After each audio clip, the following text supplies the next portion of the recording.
أشهد أن لا إله إلا الله وحده لا شريك له وأكبره تكبيرا وأشهد أن محمدا عبده ورسوله وصلى الله على سيدنا ومولانا محمد الذي أرسله إلى الناس كافة بشيرا ونذيرا وعلى آله وصحبه وسلم تسليما كثيرا كثيرا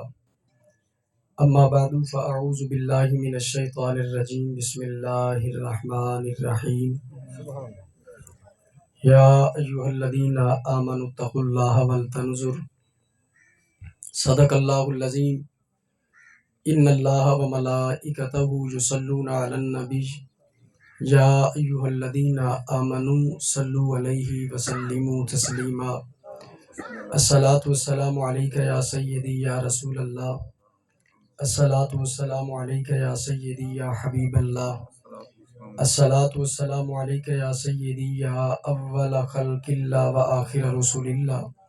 وعلى آلك وأصحابك وأهل بيتك يا سيدي يا ابن عبد الله۔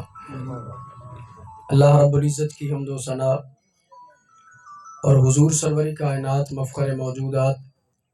زینت بزم کائنات دستگیر جہاں غم گسار زماں سید سرورہ حامی بے کساں قائد المرسلین خاتم النبیین احمد مجتبی جناب محمد مصطفیٰ صلی اللہ علیہ وسلم کے دربار گہربار میں ہدیہ درود و سلام عرض کرنے کے بعد رب ذوالجلال کے فضل اور اس کی توفیق سے ایصال ثواب کے اجتماع میں ہم سب حاضر ہیں۔ رب ذوالجلال کی بارگاہ میں دعا ہے رب ذوالجلال ہم سب کی اس حاضری کو اپنی بارگاہ میں قبول فرمائے، حق کے ابلاغ و تبلیغ اور اس پہ عمل کی توفیق عطا فرمائے۔ اللہ ان گھڑیوں کو ہمارے لیے بھی باعث نجات بنائے۔ ہم سے پہلے ایمان کی حالت میں جتنے بھی دنیا سے چلے گئے اللہ سب کے لیے باعث نجات بنائے۔ عزیزان گرامی، ایصال ثواب کے اجتماع میں حاضری کا جو مقصد ہوتا ہے، سب سے پہلا مقصد اس میں یہ ہے کہ ہم محبوب علیہ السلام کی سنت کو زندہ کرتے ہیں، اور دوسرا مقصد یہ ہوتا ہے کہ اس اجتماع میں آ کر رب کا ذکر کر کے اپنے گناہوں کی معافی مانگ کے اپنی موت کی فکر کرتے نظر آتے ہیں۔ پھر جن کو یہ صدمہ لاحق ہوا، جن کے عزیز اقربا میں سے کوئی ہستی موت کی وادی میں داخل ہوئی، ان کے غم میں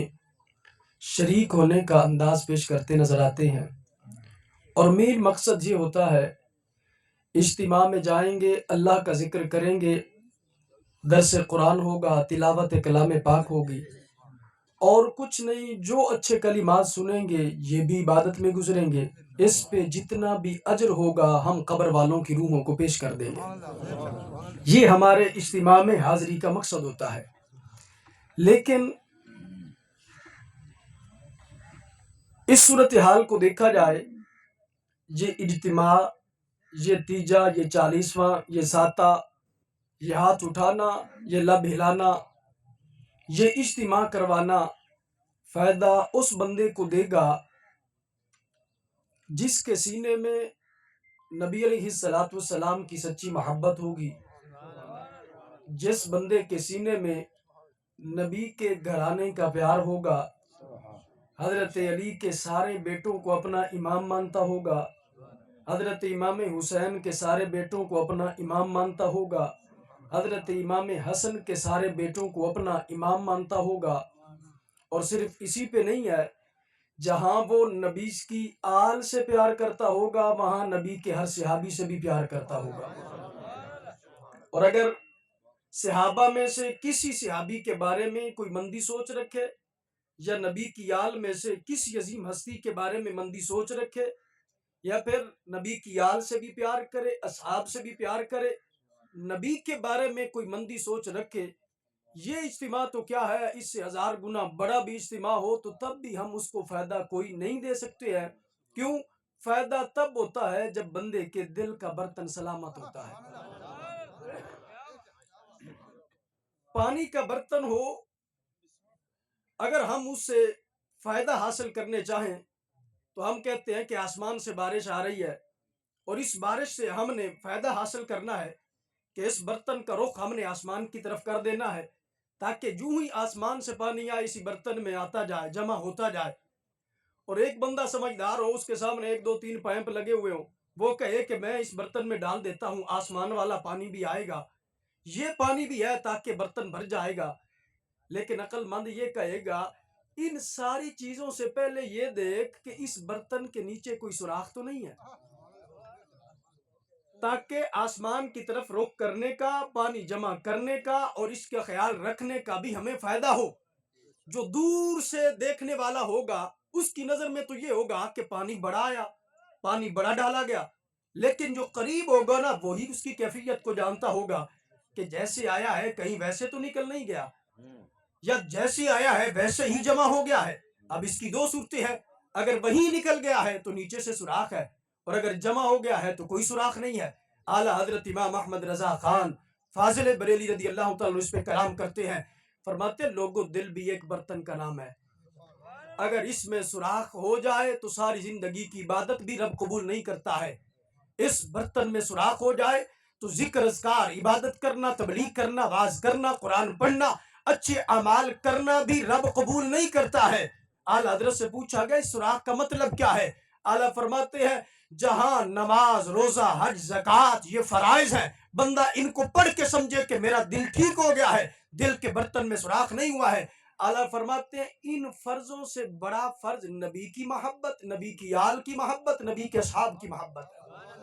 اور جو بندہ بڑے فرضوں میں سستی کرے رب یہ فرض بھی قبول نہیں کرتا ہے۔ اس لیے امام جلال الدین سیوطی کے انداز کو دیکھا جائے، آپ جب بیان کرنے لگے فرمانے لگے محبوب علیہ السلام کی بارگاہ میں ایک بندہ آیا، صحابہ سارے کہنے لگے یا رسول اللہ یہ جو شخص آ رہا ہے بڑا نمازی ہے، بڑا روزے دار ہے، بڑا حاجی ہے، بڑا متقی ہے، بڑا پرہیزگار ہے، اس کا ایک ایک لمحہ دیکھے تو کوئی لمحہ بھی رب کی یاد سے غافل نہیں گزرا ہے۔ اب جب وہ سامنے آیا محبوب نے اس کے چہرے کی طرف دیکھا،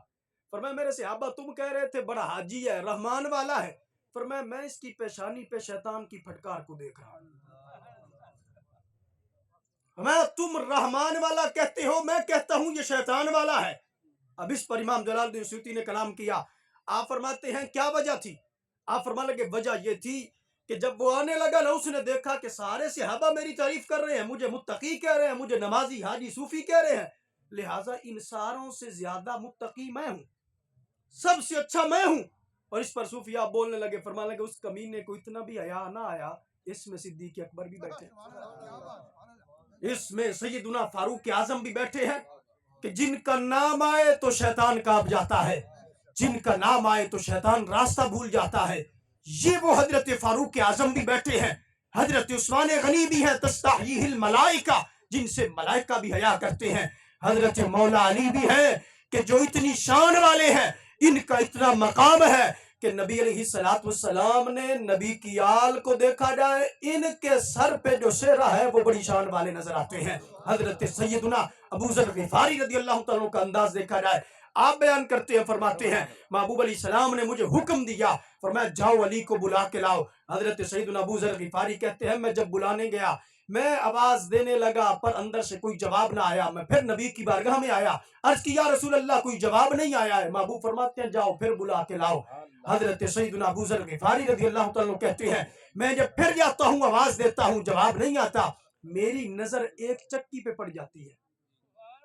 وہ چل رہی تھی، میں نے دیکھا چل رہی ہے تو کوئی چلانے والا ہوگا، اس کی طرف دیکھ کے آواز دیتا ہوں۔ آپ فرماتے ہیں میں نے دیکھا چکی چل رہی تھی پر چلانے والا نظر نہیں آ رہا تھا، بندہ نظر نہ آیا، کہنے لگے پھر میں نے آواز دی نا تو میں نے دیکھا حضرت علی آئے ہیں، میں نبی کی بارگاہ میں لایا، محبوب حضرت علی سے کلام کر رہے ہیں اور میں محبوب کا چہرہ دیکھ رہا ہوں۔ تو محبوب فرماتے ہیں علی حیرت سے کیوں دیکھ رہے ہو، اتنے تعجب سے کیوں دیکھ رہے ہو؟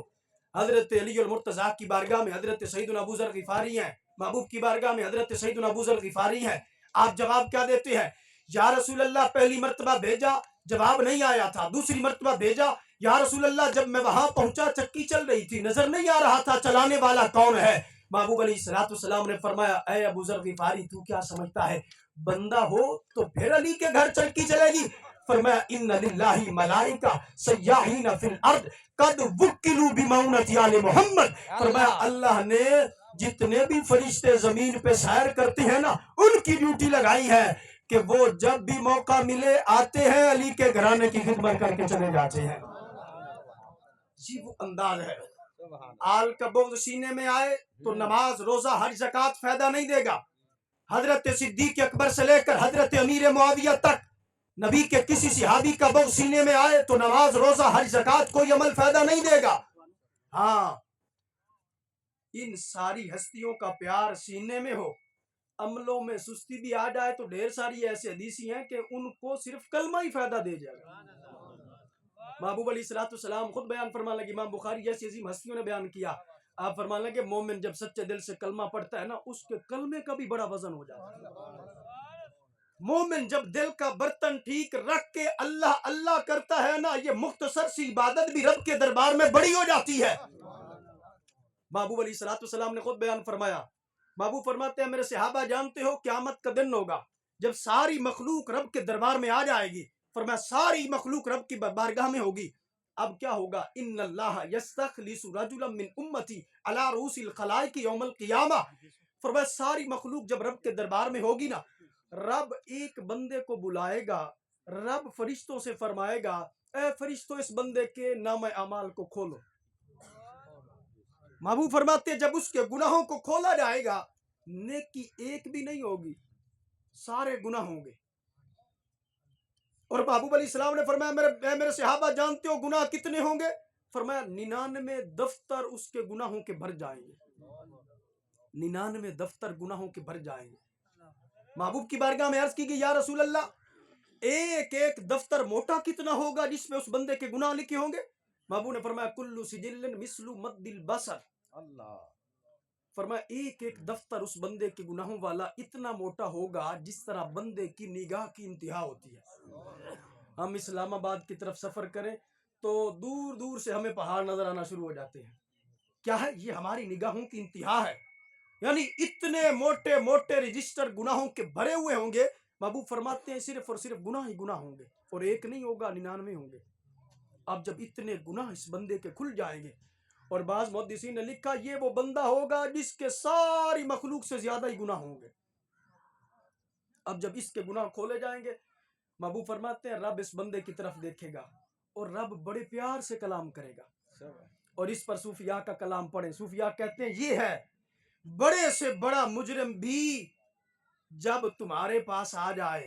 تو رب کا حقیقی بندہ وہ ہوتا ہے جو اس بندے سے چہرے پہ مسکراہٹ رکھ کے بات کرتا ہے، کہ سب سے بڑا گناہگار جب رب کی بارگاہ میں پہنچا ہے رب پہلے اس سے کلام کرے گا، فرمایا اتنکر من ھذا شیئا، اے بندے اتنے جو تو نے گناہ کر لیے ہیں کیا ان میں سے کسی ایک گناہ کا تو انکار بھی کرتا ہے؟ 99 دفتر تیرے گناہوں کے بھرے ہوئے ہیں، 99 رجسٹر تیرے گناہوں کے بھرے ہوئے ہیں، کیا ان میں سے کسی ایک کا انکار بھی کرتا ہے؟ عرض کرے گا لا یا رب، اے اللہ کسی ایک گناہ کا بھی میں انکار نہیں کرتا۔ اب جب اتنا کلام کرے گا پھر رب ذوالجلال اس بندے سے کلام کرے گا، رب فرمائے گا اے بندے یہ بتا گناہوں کا انکار نہیں کرتا، اظلمک کتبنی الحافظون، کیا وہ جو گناہ لکھنے والے تھے انہوں نے تیرے ساتھ کوئی ظلم کیا ہے کہ تو مسجد میں آیا ہو وضو کیا ہو اچھے کام کیے ہو پر انہوں نے گناہ لکھ دیا ہو؟ عرض کرے گا لا یا رب، اے اللہ لکھنے والوں نے کوئی ظلم نہیں کیا، جتنے گناہ میں نے کیے اتنے ہی انہوں نے لکھے ہیں۔